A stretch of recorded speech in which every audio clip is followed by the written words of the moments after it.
The flight was supposed to be routine. Row 12, Seat B, Daniel, a single dad, slouched back with his jacket as a pillow, finally catching a few minutes of sleep. His daughter, Lily, sat by the window, sketching clouds she saw outside, her tiny legs dangling. Life had been rough lately, balancing odd jobs, school lunches, and long nights, but for this moment, he was just a dad taking his little girl on her first trip across the country. Then, the intercom crackled.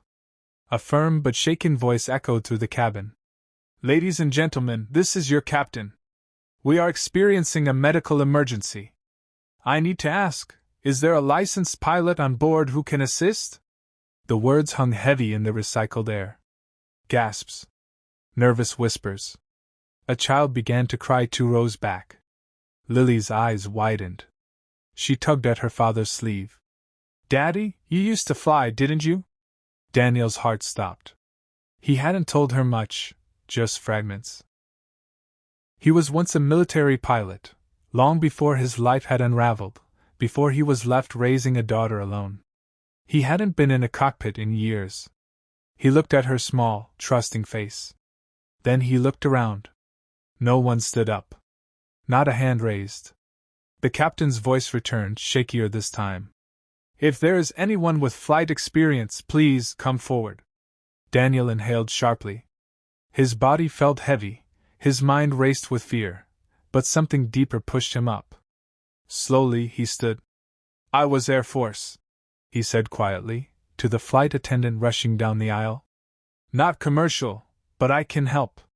Within moments he was ushered forward. Lily watched, eyes brimming with pride, as her father disappeared toward the cockpit. Inside, the captain, a woman in her 40s with eyes sharp as steel but shadowed with fatigue, was pale. Her co-pilot had collapsed mid-flight, unresponsive, now lying on the cabin floor with crew tending to him. She turned to Daniel, scanning him, almost skeptical. "You've flown?" "C-130s overseas," he replied.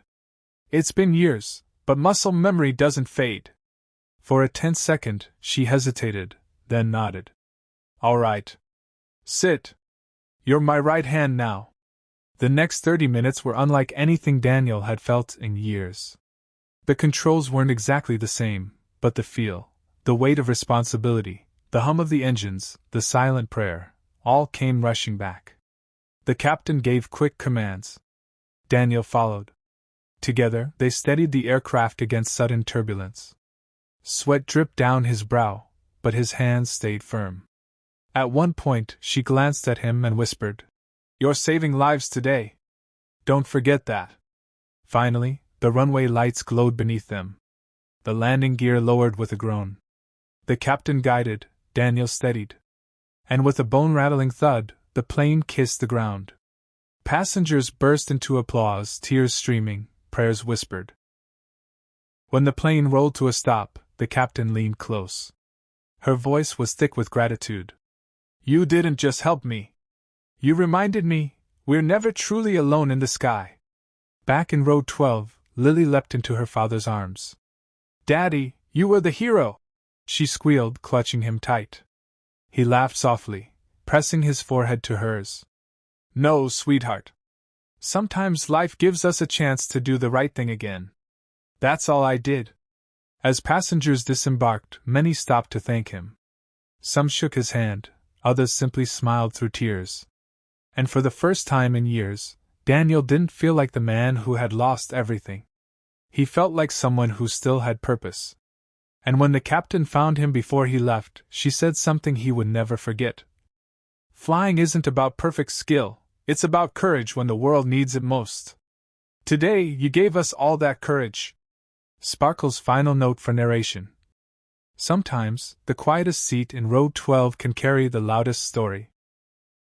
A single dad, just trying to make it through another day, reminded the world that even in our darkest turbulence, kindness, courage, and second chances can steady the skies.